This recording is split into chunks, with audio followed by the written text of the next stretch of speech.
Praise the Lord. सब कुछ है मसीह की। परमेश्वर आप सभी को आशीष दे। आज सुबह की प्रार्थना आप सभी के लिए करने जा रहे हैं। इस प्रार्थना के दौरान परमेश्वर आपके जीवन में बड़ी उन्नत की आशीष देगा। इसलिए मेरे प्रियो,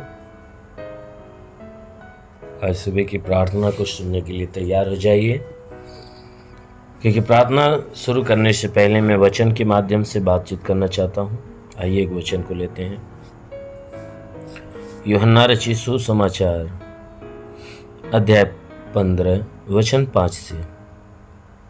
यूहन्ना रचित सुसमाचार अध्याय 15 वचन 5 से। आइए देखें। मैं दाखलता हूँ, तुम डालियां हो। जो मुझ में बना रहता है और मैं उसमें, वह बहुत फल फलता है, क्योंकि मुझसे अलग होकर तुम कुछ भी नहीं कर सकते।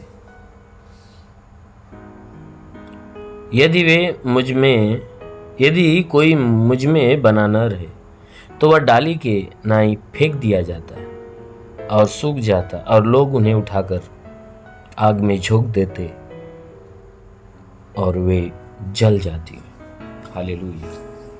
मेरे प्यारे भाई बहनों, यहाँ परमेश्वर का वचन हमें बताता है, जिसमें यीशु मसीह अपने चेलों को उपदेश देते समय वह अपने विषय में, रिश्ते और संबंध के विषय में बातें कर रहे हैं। यीशु मसीह अपने चेलों से रिश्ते के विषय में, एक घनिष्ठता के विषय में बातें कर रहे हैं, और बातें करते हुए कहते हैं कि हे मनुष्य की संतानों, सुनो, मैं दाखलता हूं, तुम डालियां हो। कहता है कि मैं पेड़ हूं, अंगूर का पेड़ मैं हूं, और तुम उसमें से निकली हुई डाली हो। कहता है कि जो डाली मुझ में बनी रहती है, अर्थात जो डाली मुझसे जुड़ी रहती है, पेड़ से जुड़ी रहती है, प्रभु ने कहा मैं उससे जुड़ा रहता हूं। कहता है कि जो मुझ में बना रहता है, मैं उसमें बना रहता हूं। यानी जो कहता है कि जो मेरे ऊपर विश्वास बनाए रहता है, जो मेरे अधीन रहता है, कहता है कि मैं उसके भीतर बना रहता हूं, और वह व्यक्ति बहुत फल फलता है। यानी वह अपने जीवन में बहुत फलवंत होता है, बहुत आनंदित होता है, और अपने जीवन में सिर्फ भलाई को देखता है। कहता है क्योंकि मुझसे अलग होकर तुम कुछ भी नहीं कर सकते। कहता है सुनो, मुझसे अलग होकर, मुझसे दूर होकर, कहता है मेरे खिलाफ होकर, कहता है तुम अपने जीवन में कुछ भी हासिल नहीं कर सकते। कहता है कि जब मुझसे जुड़े रहोगे, यानी मेरे ऊपर विश्वास अपना बनाए रखोगे, मेरे अधीनगी में चलोगे, मुझे अपने जीवन का आधार मानोगे, तो कहता है कि मैं तुम में बना रहूंगा, तुम मेरे अंदर बने रहोगे, और तुम बहुत फल फलोगे। यानी जीवन में सदा हमेशा खुशहाल और भले चंगे रहोगे। और कहता है कि देखो, मुझसे अलग होकर अपने जीवन में कुछ भी नहीं कर सकते।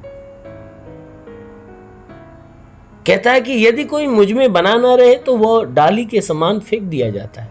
कहता है कि अगर कोई व्यक्ति मेरी अधीनगी में नहीं रहता है, मेरे ऊपर विश्वास अपना नहीं करता है, अर्थात मेरी आज्ञा के अनुसार नहीं चलता है, मेरे वचन के अनुसार नहीं चलता है, तो वह उस कटी हुई डाली के समान होता है कि जो डाली पेड़ से काट दी जाती है, और काटने के बाद वह तुरंत सूखती है, उसका प्राण नष्ट हो जाता है, वो सूखना चालू हो जाती है। कहता है ठीक उसी प्रकार जो व्यक्ति, कहता है जो व्यक्ति मुझसे अलग होता है, मुझसे दूर होता है, मुझसे भटक जाता है, मेरी आज्ञा में नहीं रहता, मेरे विपरीत चलता है, कहता है वह उस फेंकी हुई डाली के समान वह सूखता है। उसका जीवन दुख में, तकलीफ में, कष्ट में, विपत्ति में भर जाता है, और ऐसा व्यक्ति अपने जीवन में कभी भलाई नहीं देखता है। क्या देखता है?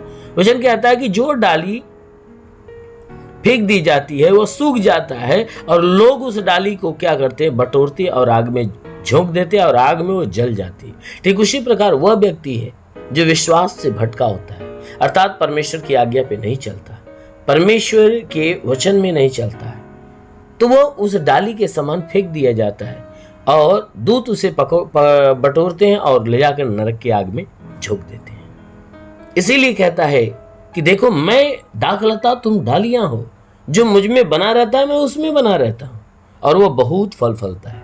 कहता है देखो मैं तुम्हारा पेड़ हूं और तुम मुझसे निकली हुई डाली हो। अगर तुम मेरे अधीनगी में, मेरे विश्वास में, मेरी आज्ञा में, मेरे वचन में बने रहोगे तो मेरी वचन तुम में बनी रहेगी और तुम हमेशा आनंदित और फलवंत रहोगे। अगर तुम मुझ में बने नहीं रहोगे, मुझसे अलग रहोगे, तो मेरी वचन तुम्हारे अंदर नहीं बन सकती, नहीं मेरी वचन काम कर सकती। इसलिए तुम्हारा जीवन विपत्तियों से भरा रहेगा। इसीलिए आगे वचन में कहता है यदि तुम मुझ में बने रहो और मेरी वचन तुम में बनी रहे तो जो चाहो मांगो वो तुम्हारे लिए हो जाएगा। कहता है कि अगर तुम मुझ में बने रहोगे यानी मेरी आज्ञाओं में बने रहोगे तो मेरी आज्ञा तुम्हारे अंदर बनी रहेगी। उस समय जब तुम मेरी आज्ञा में बने रहोगे और मेरी आज्ञा तुम्हारे अंदर बनी रहेगी तो तुम उस समय परमेश्वर से जो चाहोगे मांगोगे वो तुम्हारे लिए हो जाएगा। आमीन। इसलिए मेरे प्यारे भाई, यदि आप चाहते हो कि परमेश्वर आज की सुबह आपके जीवन में बहुत आशीष दे, आप परमेश्वर के द्वारा आनंदित जीवन पाना चाहते हो, आप परमेश्वर के द्वारा भलाई का जीवन पाना चाहते हो, तो अवश्य है कि उस परमेश्वर के वचन को सुनो, ग्रहण करो और उसमें बने रहो, उस आज्ञाओं पे चलते रहो जिस आज्ञा में वो प्रभु चाहता है। अवश्य है कि आपका जीवन उसके अनुग्रह के द्वारा आनंदित रहेगा। आमीन। इसलिए आइए आंखों को बंद करें, आज सुबह की प्रार्थना आपके लिए करते हैं। धन्यवाद करता हूँ मेरे प्रभु परमेश्वर, सृष्टि के मालिक, तेरा धन्यवाद, तेरी महिमा करता, आदर महिमा तुझे देते पिता। प्रार्थना करता अपने पवित्र हाथों को बढ़ाकर जितने लोग इस सुबह की प्रार्थना को रिसीव कर रहे हैं प्रभु, उन सबको स्पर्श कर ताकि आज की सुबह इनके लिए आशीष की सुबह हो। आज का दिन इनके लिए हे परमेश्वर खुशियों का दिन हो। आज का दिन इन सभी के जीवन में हे परमेश्वर एक अद्भुत दिन होने पाए। प्रभु मैं प्रार्थना करता हूँ तेरी आशीष इनके जीवन में जाकर अद्भुत अनोखा काम को प्रकट करने पाए।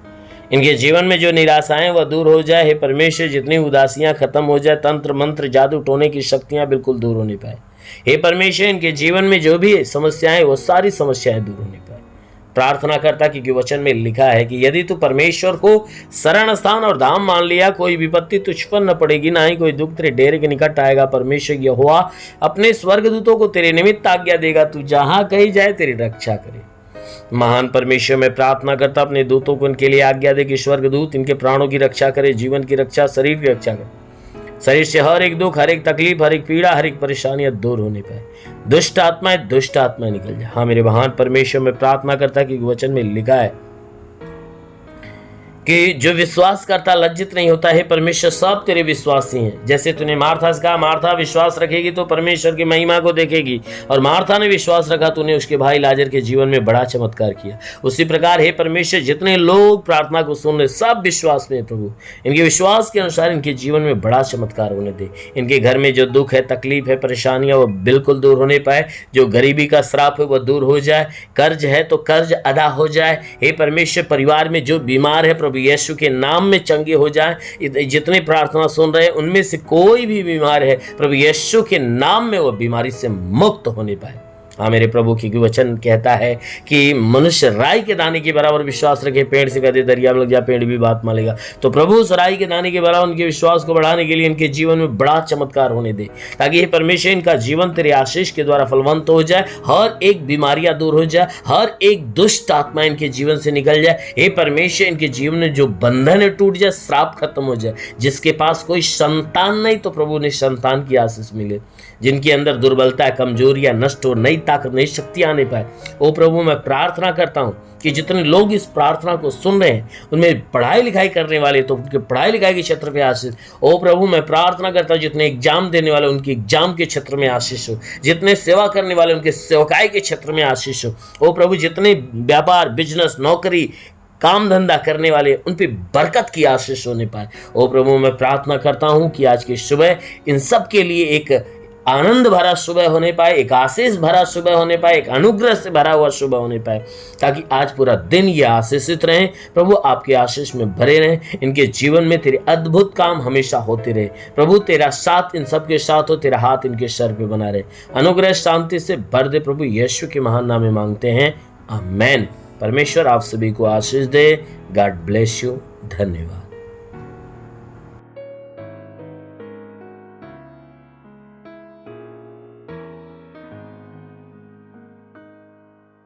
इस वीडियो को लाइक करें, हमारे चैनल को सब्सक्राइब कर बेल आइकन जरूर प्रेस करें हमारी लेटेस्ट वीडियो सबसे पहले देखने के लिए।